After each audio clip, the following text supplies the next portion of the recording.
Tommy, welcome back to another episode of The Experiment. Last week we had said that we were going to talk about boards. There's a lot of misconceptions, I think, for people who haven't spent a lot of time being in front of boards. Remember, our context is generally in the growth stage and the startup stage, as opposed to some giant multi-billion-dollar publicly traded company. I haven't spent a lot of time in front of those kinds of boards. But I thought I'd actually kick us off just with a few misconceptions that people have, and then we'll go from there. Is one misconception I think I had when I was junior, and I think a lot of people, I run across a lot of people that feel that don't that the board does not want to be making decisions on how you run the company. The board wants the operating team. They want the executive team to be making decisions. You don't bring options to the board and say, please make the choice from me. That just makes them really nervous. Like I can't count on this operating team. So you always come with recommendations and you get their feedback. But that's a key thing to be aware that they're not about making the operating decisions. They want the team to be. Another one is what the board really cares about. I have a theory, a belief that what boards really care about, what they're really spending their time thinking about, is either improving or protecting the value of the business. That's like mission A, B, and C. All the actions that they're taking are just about that, either improving or protecting the value of the business. And accordingly, a lot of board members tend to come from the finance world. They're capitalists or private equity investors, or they might be, wealthy folks that have now moved on from that operating stage of their career. They spend a lot of time in numbers. They primarily care about numbers. They're interested in things like go-to-market strategy or product strategy and the like, but it's the numbers that really, I always joke that boards operate in spreadsheets, not screenshots. And then the last thing I'd say is just to be aware of, and I might mention a couple gotchas in a bit, but like in good times, board meetings tend to be easy. Everyone's happy that they're not asking a ton of questions. So like, just, everything's going fine. Get out of the way. How can we help? How can we help? Right. In tricky times, things get really tense. The questions get really tough. You have to be really careful and really buttoned up when you go to those meetings. So there's a few things from me, and let me pass it over to you in your glorious different locale from normal. Yeah, and let me know if there's any issues with the connection. I got a couple of glitches on like getting your video here, so hopefully the Zoom recording covers all that up. But yeah, coming to you live from rural Florida. All right, magical edit moment. Tommy had to change locations due to internet quality. Tommy, over to you. Yeah. You're right on the money about all the stuff you said about boards, especially I especially love the way you phrased that they live in spreadsheets, not screenshots, and product leaders often have the tendency to be super proud of the mock-ups and kind of present our plans in a visual way. And boards usually are very conditioned to just ignore the glitzy slideware of like what you're building. Uh, the one I mean I'm a little wary of overgeneralizing boards. Like even in my experience, I've worked with a lot of different boards. Mhm. Uh, I have worked with boards that are very product obsessed, but I've worked with way more boards that are sales obsessed. Um, and you spend like 3 minutes on the roadmap or whatever, like R&D investment thesis, and then you spend 30 minutes to 60 minutes like analyzing every salesperson, whether they hit quota or not, and all that fun stuff. Um, and that seems to be like the sales ops part, all that stuff seems to be catnip for them. And like you said, it's the spreadsheet. And I think the key thing to think about there is like boards are investors first and foremost. Like they think of not just the company that you're in as like an investment asset, but they also think of their broader portfolio. Because you mentioned kind of the good times, bad times. During bad times, their portfolio is probably on fire, which Mhm. means whether you're overperforming or underperforming, like their instinct is to figure out like if you're overperforming, it's like, how can I put my focus on this asset so that it can make up for the underperformance of my rest of my portfolio being on fire. Mhm. But the point I'm trying to make is that they think of everything as an investment. They think in terms of payback time, in terms of, return on capital. They think of, internal rate of return. And anything you present to them, whether it's like the 6 month migration project or the brand new innovation thing that you're building, has to be presented in a way of like, this is how much we're investing in this. This is what we believe it's going to do to our numbers and over this time period. That's it. That's the one thing they care about. Um, is really the investment thesis of the actions you're taking. And everything else, like the fancy screenshot or the customer blurb, it's all just smoke and mirrors that a really talented board will just see through. Yeah. And I agree with you that every board is slightly different. I've had like one extreme when I was CEO of Neo, my board was one company. It was a Japanese holding company called Digital Garage. So they were the board. There were multiple people. That was very different from other boards that I've been part of at different stages, where you've got different investors at the table and occasionally some, special people chosen by the CEO or the founder to be sitting on the board as well. And the personalities can be different. Sometimes they don't. Sometimes you have a troublemaker, sometimes everyone's getting along. It can really vary.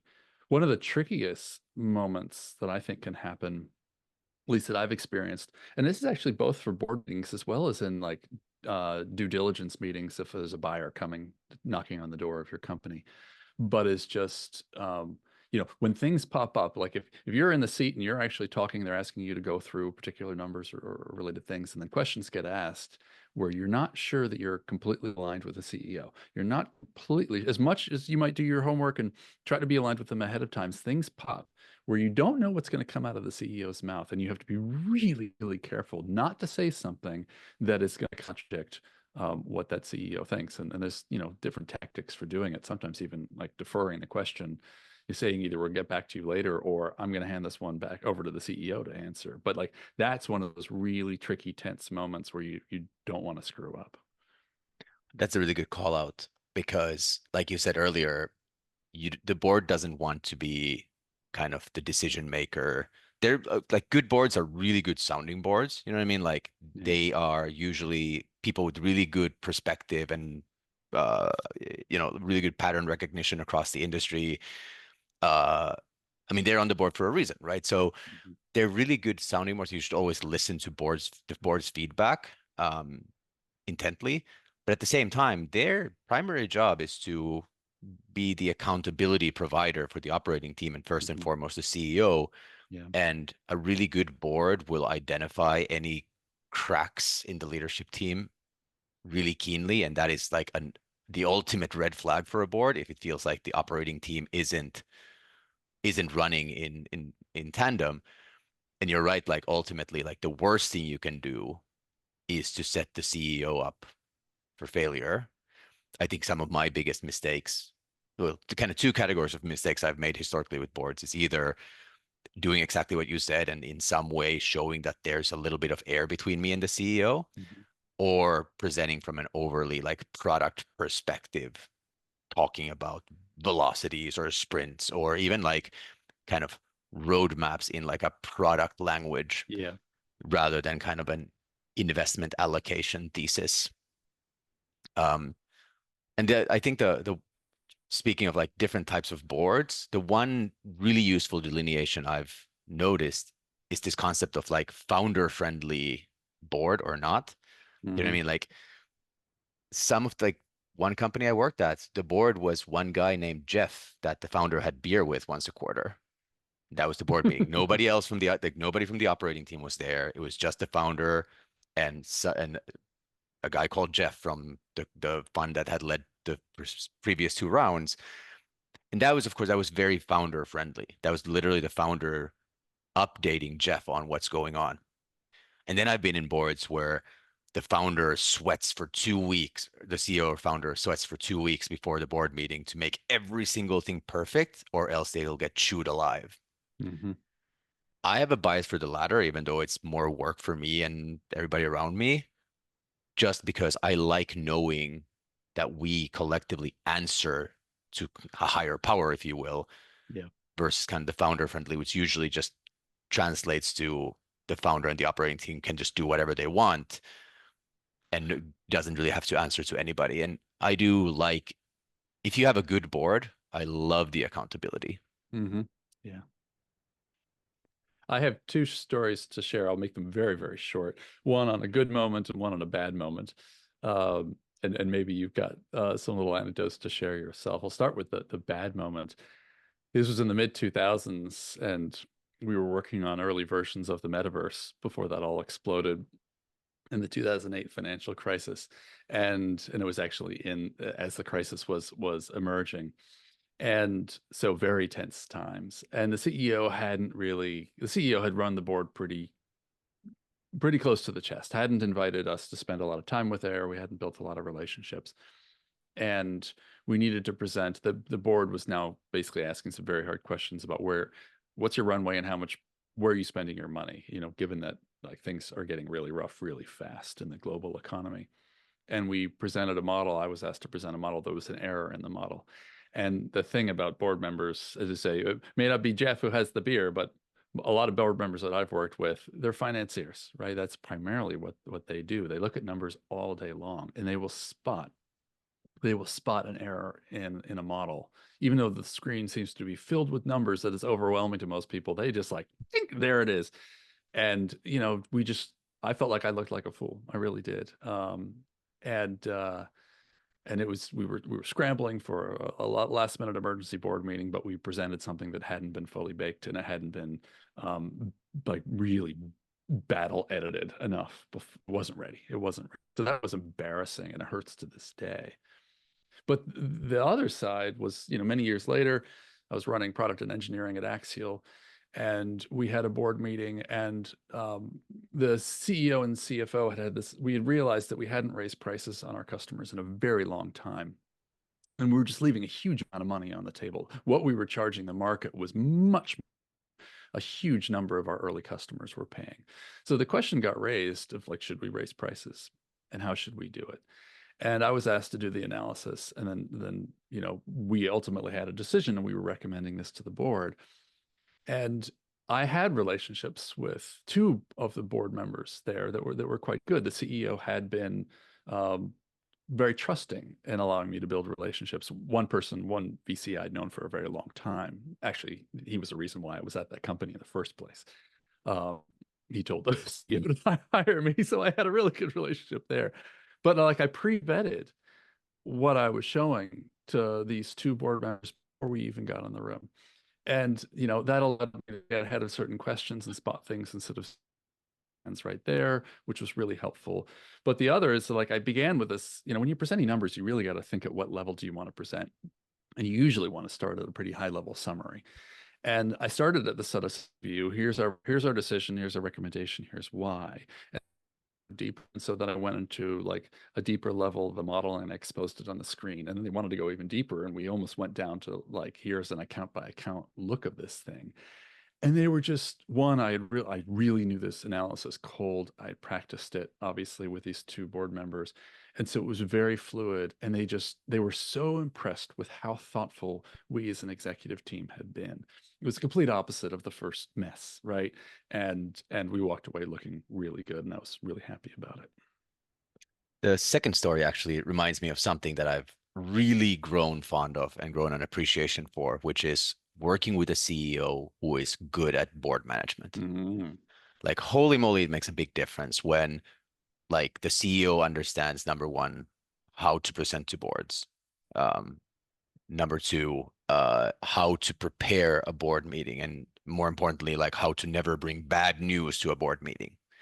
And what that means is No it, surprises. yeah, yeah, if and when there's bad news, and there always are bad news, every board member has to be briefed on it independently and individually before the board meeting so that the board meeting can be less about like pearl clutching about how the world's going to hell in a handbasket and much more about like this is what we are going to do about it. You know what I mean? Yeah. Yep. I mean, I'll just give him a hat tip because, why not? Like Dan, the founder of Workstep, was probably one of the best board handlers I've ever seen. We did spend a lot of time prepping for board meetings, but every single time it felt really useful, even though like the entire executive team was like drowning in board prep. like Hmm. 2 weeks every quarter. But, even during really financially turbulent times when, you know, the board, like all the funds represented on the board were like struggling with their entire portfolio, uh, those ended up being really positive events because we brought the dirt to them very clear, like what are the things that the company is struggling with and what's the company really doing well with. And they were really good meetings that were very very focused on the solutions, very focused on the opportunities and possibilities. Hmm. Because I've been in so many board meetings where if you do bring like negative surprises to the table, the whole meeting goes off the rails Yep, and totally. the trust just like falls off the table. Yep. I actually heard a story not too long ago by a product leader, and at his company, mid-stage startup, not like seed stage, further along. They were making a presentation. They thought it would go smoothly. The A board member asked to go that level deeper in the analysis. It wasn't fully baked. Their thought process and analysis wasn't fully baked. It like seemed to scream off the page to the board members. That caused them to lose faith in the CEO. That led to them removing the CEO, who then they brought back 2 years later. I think 2 years was the story, after this company just like swirled and struggled for ages. And they're like, I guess we need to, bring the founder back. But it like derailed the company. So like that prep work feels really difficult when you got all these other things you have to do, but it's so worth it because when it goes bad, it's really bad. Yeah, I mean, it's the funny thing is that it always feels kind of like busy work, but I've Yep. really always enjoyed the forcing function of like, as a leadership team, if you can't get a cohesive board deck together about the narrative of where the company is and where it's going, are you realigned in the first place? Yeah, it And tells you something, right? It really does. It exposes. yeah, and I've always really liked it. Like the board is almost like you know what rubber ducking is, right? Go ahead and explain it It's for. basically this classic engineering approach where, if you're struggling with like how a piece of code is working, you basically explain it to a rubber duck. That's right. And That's right.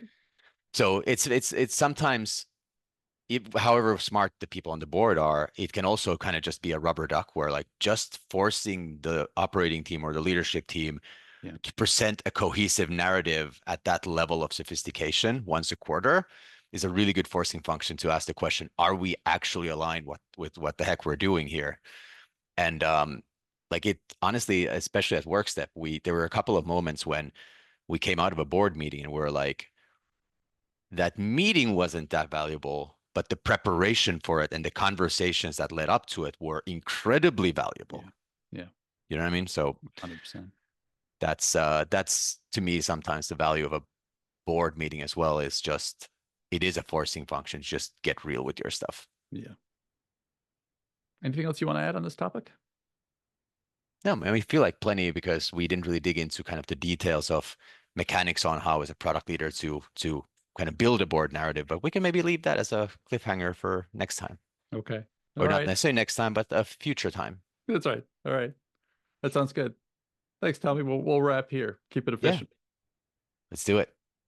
Like a board meeting. You hope they're efficient.